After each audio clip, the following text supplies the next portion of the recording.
नमस्कार, मी हेमंत देसाई ऑफिशियल या माझ्या यूट्यूब चॅनलमध्ये आपलं मनापासून स्वागत.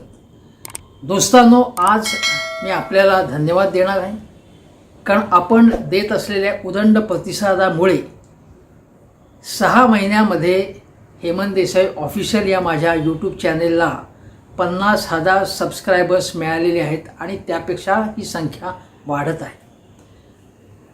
आपण आणि आपल्या मित्रांनी हा जो सहकार्याचा हात पुढे केला आहे, हा जो प्रतिसाद दिला आहे, त्याच्याबद्दल मी कृतज्ञ आहे. आणि यापुढे असेच हे व्हिडिओ शेअर करत जा. जास्तीत जास्त लोकांना सबस्क्रायबर बनायला सांगा आणि बेल आयकनचं बटन दाबायला सांगा. दोस्तांनो, आज विषय आहे युद्धाचा. रशिया आणि युक्रेन युद्धामुळे जगाने जी किंमत मोजली आहे ती आपण पाहिलेली आहे. रशिया आणि युक्रेन, विशेषतः युक्रेनमधले हजारो नागरिक, लाखो लोक बेघर झाले, घरं उद्ध्वस्त झाली, कार्यालय उद्ध्वस्त झाली, हजारो लोक मेले, जखमी झाले आणि अजूनही ते युद्ध चालू आहे.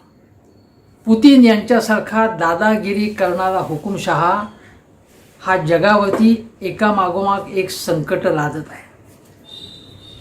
आता हे युद्ध थांबण्याची लक्षणं दिसत नसताना त्याचवेळी दुसरं युद्ध सुरू झालंय. हमास या दहशतवादी संघटनेने, जी पॅलेस्टाईनमध्ये आहे, तिने अचानकपणे इस्रायलवरती हल्ले सुरू केले. मग तिथली कार्यालय असतील, टॉवर्स असतील, ठिकठिकाणी मोटरसायकल्सवरनं, जीपमधनं आणि रायडिंग करत, म्हणजे हवाई छत्र्यांच्या आधारे शिरत आत्मघातकी हल्ले, दहशतवादी हल्ले त्यांनी केले आणि अक्षरशः प्रचंड संहार केला. 5,000 रॉकेट्स डागली आणि इस्रायलवरती आम्ही ठिकठिकाणी, केवळ दक्षिण इस्रायलमध्ये नाही, ठिकठिकाणी हे हल्ले आम्ही केलेले आहेत आणि करणार आहोत. आम्ही इस्रायलचा नाश करणार आहोत, असं हे दहशतवादी म्हणतात. हमास ही अत्यंत क्रूएल, अत्यंत निर्दयी अशी संघटना आहे आणि कुठल्याही प्रकारे तिचं समर्थन होऊ शकत नाही. इस्रायलने आत्तापर्यंत काय केले हा मुद्दा बाजूला ठेवून या हिंसाचाराचा, या हल्ल्याचा निषेध केला पाहिजे. इस्रायल हे राष्ट्र अत्यंत समर्थ राष्ट्र आहे, शेतीमध्ये, अर्थव्यवस्थेच्या दृष्टिकोनातनं, आणि शिवाय लष्करीदृष्ट्या अत्यंत समर्थ देश आहे. इस्रायल हा कुठल्याही प्रकारे ऐकण्याच्या मनस्थितीत नाही. तिथे प्रत्येक घरात प्रत्येक जण सैनिक आहे. त्यामुळे सर्वसामान्य नागरिक कोण आणि सैनिक कोण हे समजायला मार्ग नाही. इस्रायलवरती अनेक हल्ले झालेत आणि इस्रायलनी पॅलेस्टाईन लोकांवरती प्रचंड अन्याय, अत्याचार केलेले आहेत. त्यामुळे ही युद्ध सातत्याने तिथे चालू असतात. बघा, हा जो संघर्षमय इतिहास आहे तो आपण समजावून घेऊ थोडक्यात समजावून घेण्यासारखा सुद्धा आहे. पण त्यापूर्वी काही घटना सांगण्यासारख्या, विशेषतः 2 घटना. हा हल्ला सुरू झाला तेव्हा गाझा पट्टीमध्ये म्युझिक फेस्टिवल चालू होतं आणि तिथे लोक एकदम हल्ला झाल्यामुळे सैरावैरा धावायला लागले. एक कपल होतं तिथे, त्या दोघांनाही पळवण्यात आलं. वेगवेगळ्या पद्धतीने आक्रोश करत होते. एक ती तरुणी अत्यंत ओरडत होती, घाबरलेली होती, पण तिला पळवून नेण्यात आलं आणि तिच्या हाकेनंतर सुद्धा कुठल्याही प्रकारचा प्रतिसाद मिळाला नाही. आणि नंतर केवळ तिच्यावर नाही, अनेक मुलींवरती अत्याचारही झाले. काही जणांचे कपडे फेडण्यात आले, मारण्यात आलं. लहान मुलंही सुटली नाहीत, दिव्यांगही त्याच्यातनं सुटले नाहीत, आबालवृद्ध सुटली नाहीत. माणुसकीला काळीमा लावणाऱ्या या घटना आहेत. दुसरी घटना आहे ती अशी की एका कुटुंबात भाऊ होती, 2 बहिणी होत्या, आई वडील, आणि त्या मुलीला त्यांच्या देखत लटकावण्यात आलं. तो भाऊ ओक्साबोक्शी रडत होता, बहीण दुसरी ती रडत होती. आणि अशावेळी ते जे दहशतवादी होते त्यांच्यामध्ये इतकी क्रूरता होती की ते म्हणाले की आता ती स्वर्गात गेली, काही काळजी करू नका. म्हणजे क्रौर्याची परिसीमा आहे आणि ही क्रौर्याची परिसीमा त्याचं कुठल्याही परिस्थितीमध्ये समर्थन होऊ शकत नाही.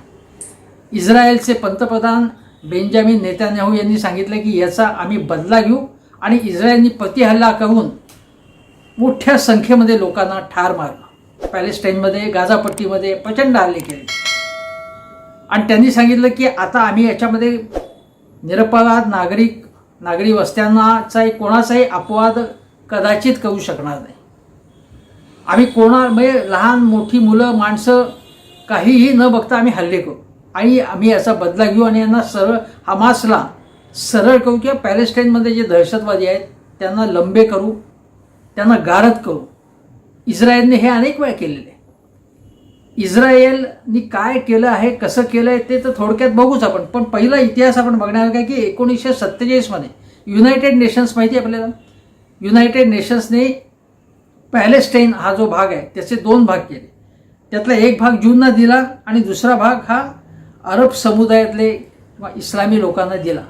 आणि 14 मे 1948ला इस्रायलचा जन्म झाला. ज्यूंनी त्यांच्या भागाला इस्रायल हे नाव दिलं.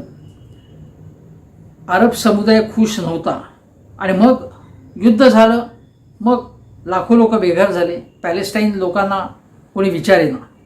युद्धानंतर संपूर्ण क्षेत्र 3 भागात विभागलं गेलं. एक पॅलेस्टाईनला वेस्ट बँक आणि गाझापट्टीचं क्षेत्र मिळालं. वेस्ट बँक म्हणजे पश्चिम किनारपट्टी आणि गाझापट्टी हे क्षेत्र मिळालं. हे पॅलेस्टाईनांचे एक लहानसं क्षेत्र आहे. इजिप्त आणि इस्रायलच्या दरम्यान भूमध्य समुद्राच्या किनाऱ्यावरती हे क्षेत्र आहे. पॅलेस्टाईन हा अरब आणि बहुसंख्य मुस्लिम आहे आणि हे सगळे युद्धाच्या झळा पोचलेले, परागंदा झालेले असे निर्वासित लोक आहेत. पहिलं जे अरब इस्रायल युद्ध झालं होतं त्याच कुटुंबातले हे सगळे लोक आहेत, त्याच घराण्यातले लोक. सप्टेंबर 2005मध्ये इस्रायलने गाझापट्टीतनं माघार घेतली. आता एक सांगण्यासारखे आहे की 2000च्या अगोदर सामान्यतः किंवा 2000च्या नंतर सुद्धा काही वर्ष इस्रायलमध्ये सुद्धा काही ज्याला म्हणतात की मवाळ लोक होते, ज्यांना असं वाटत होतं की इस्रायल आणि पॅलेस्टाईन, इस्रायल आणि अरब राष्ट्र यांच्यामध्ये कायमस्वरूपी शांतता नांदली पाहिजे.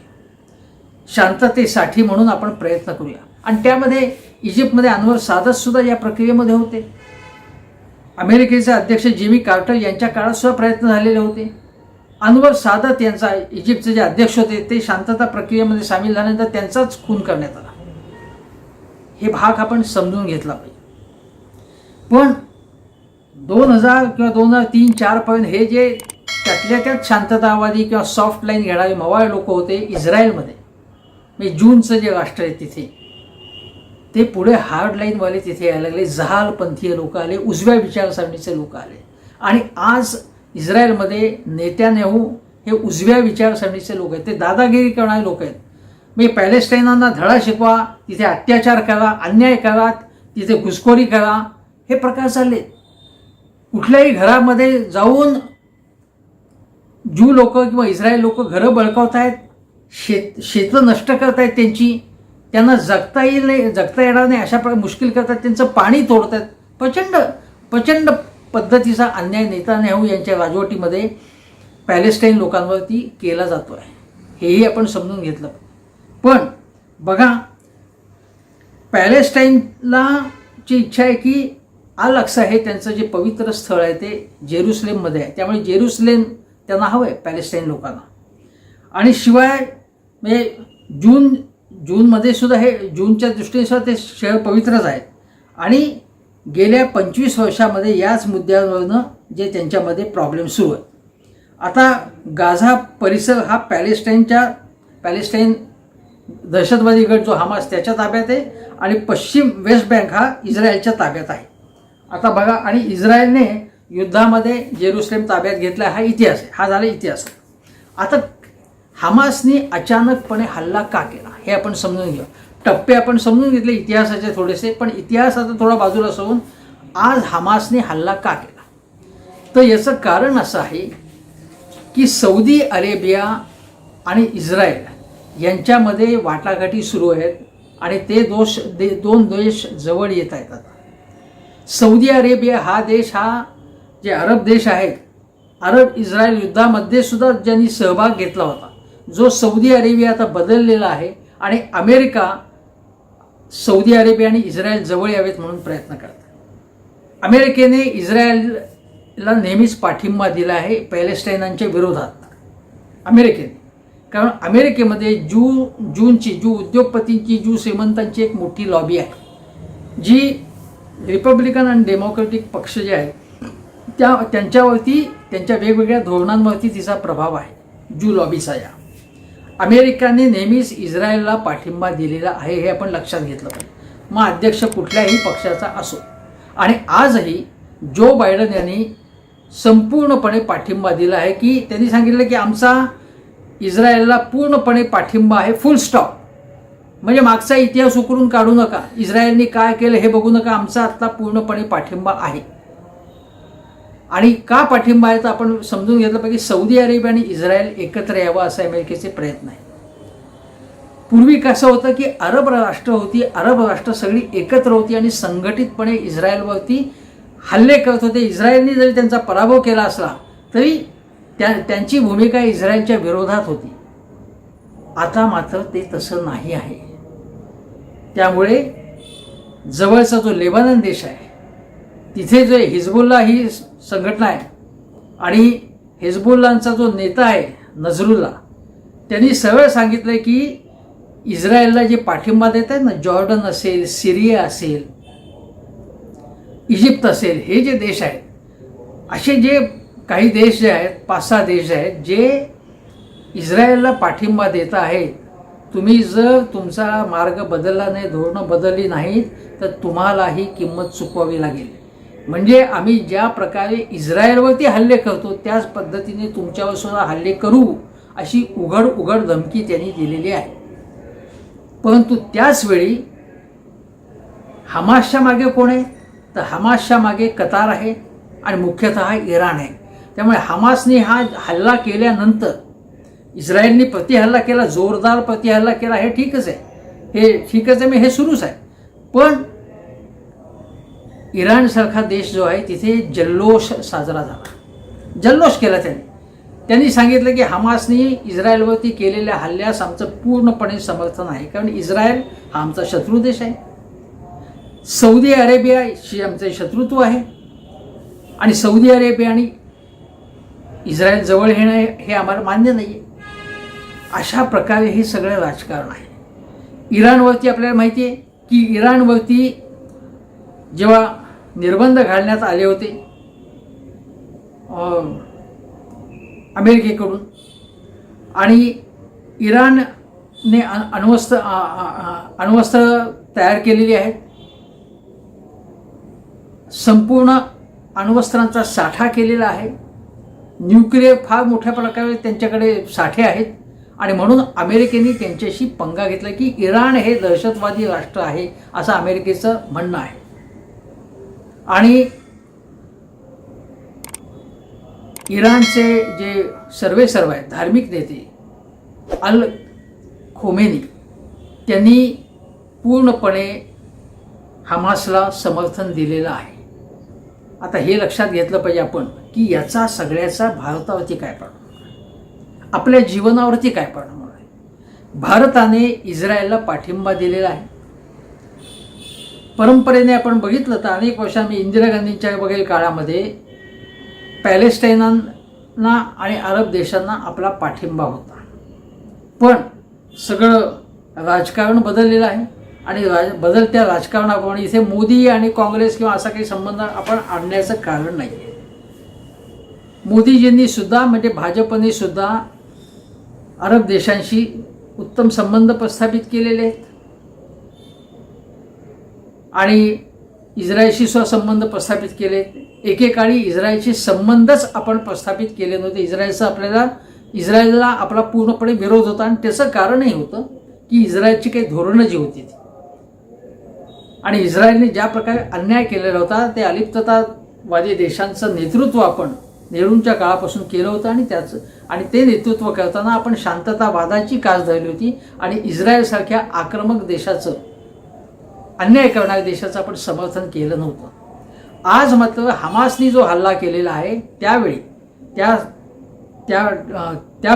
त्या संदर्भात भारताने इस्रायलला आपला एक पाठिंबा दिला. इस्रायलला पाठिंबा दिला याचा अर्थ आपण इस्रायलने जे जे केले ते सगळ्याला पाठिंबा देतो आहोत असं नाही, असा माझा समज आहे. एक लक्षात घेतलं पाहिजे की बघा, 1973 साली अरब इस्रायल संघर्षाचा जो भडका उडला त्यावेळी तेलाच्या किमती ओपेक देश म्हणजे तेल निर्यातदार देशांनी तो भडका उडाल्यानंतर तेलाच्या किमती दुप्पट वाढवल्या. 70% ते 100% वाढवल्या त्या. आणि त्यामुळे भारतामध्ये प्रचंड महागाईचं संकट आलं. त्याचवेळी दुष्काळ होता, अन्नधान्याची टंचाई होती. आपण आत्तासारखे स्वयंपूर्ण झालेले नव्हतो. आणि आजही आपली तेलाची गरज म्हणजे पेट्रोल डिझेल जे आपण आणतो आणि मग इथे रिफाईन करतो, कच्चं तेल आणतो, 85% आपण आयात करतो तेल. त्यामुळे आज बॅरलला $85 आसपास समजा तेल असेल तर ते आता हे जर युद्ध झालं तर प्रचंड वाढेल का 1973 सारखं. तर तेव्हाची आणि आत्ताची परिस्थिती आपण लक्षात घेऊ. 1973 साली सगळ्या देशांनी मिळून ते ओपेक देशांनी मिळून वाढवले होते किंमत. तेव्हा काय झालं होतं की तेव्हा सप्लाय कमी झाला होता आणि डिमांड तेव्हा खूप वाढलेली होती तेलाची, कच्च्या तेलाची. आज असं आहे की जी मागणी आहे कच्च्या तेलाची थोडी मॉडरेट झालेली आहे. मॉडरेट झाली याचं कारण काय की तेलाचा आत्तापर्यंत या घटकेला पुरवठा जो आहे तो बऱ्यापैकी पुरवठा आहे. आता उत्पादन कपात करून जाणीवपूर्वक जी टंचाई निर्माण केली जाते तशी स्थिती आत्ता नाही आहे. परंतु एक लक्षात घेतलं पाहिजे की आज काय फरक पडलेला आहे की आज इलेक्ट्रिक वाहनांकडे आपण वळलो आहोत.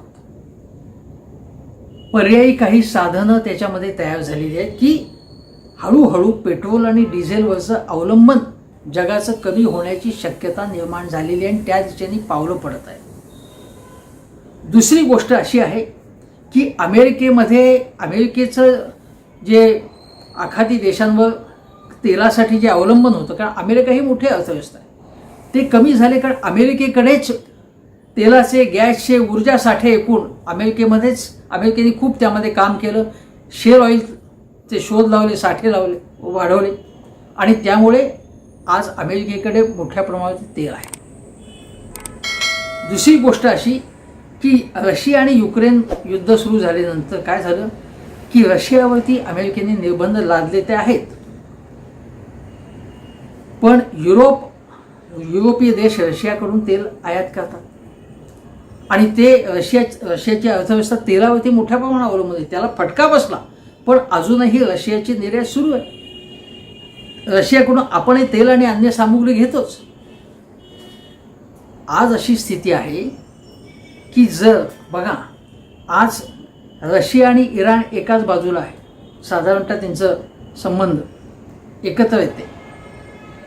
पण जर उद्या इराणवरती जर निर्बंध लादले गेले, कारण इराणनी हमासला पाठिंबा दिला आहे म्हणून इराणवरती आणखी निर्बंध लादले गेले तर त्याचा रशियाला फायदा होईल. रशियावरती आर्थिक निर्बंध लादण्यात आले होते युक्रेनवरती हल्ला केल्यामुळे रशियाने.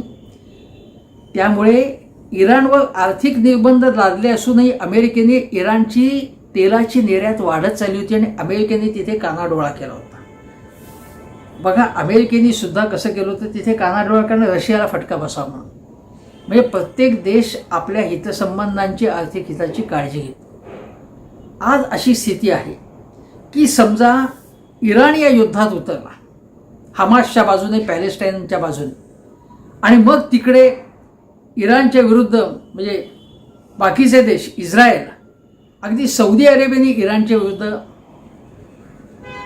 काही कृती केली. आपल्याला माहिती आहे की इराणने ज्या पद्धतीने इराण आणि सौदी यांच्यामध्ये एक संघर्ष झालेला होता. इराणने हल्ले घडवलेले होते. त्यासाठी येमेनी बंडखोरांची मदत घेतलेली होती. त्यामुळे अशा ज्या घटना घडल्या सौदी अरेबियाविरुद्ध इराण, मग इराण आणि रशिया एकत्र येऊन इस्रायलच्या विरुद्ध जी अरब राष्ट्र जी आहेत ती आता एक प्रकारे इस्रायलच्या बाजूनी जायला लागलेली आहेत.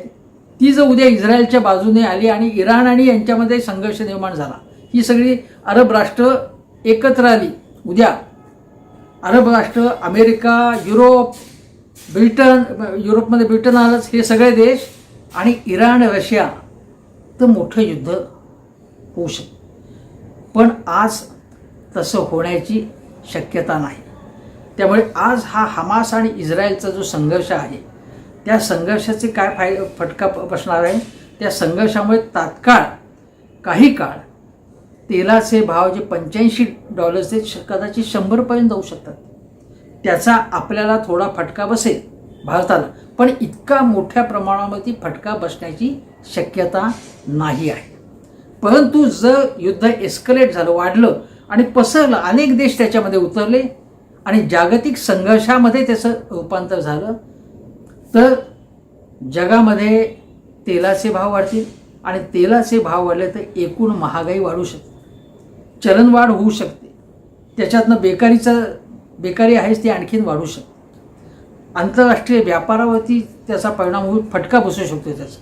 कारण जेव्हा युद्ध पसरतं तेव्हा समुद्राद्वारे जी वाहतूक होते तिथे हल्ले होतात, एअर स्ट्राईक्स होत असल्यामुळे हवाई वाहतुकीवरती नियंत्रण येतात.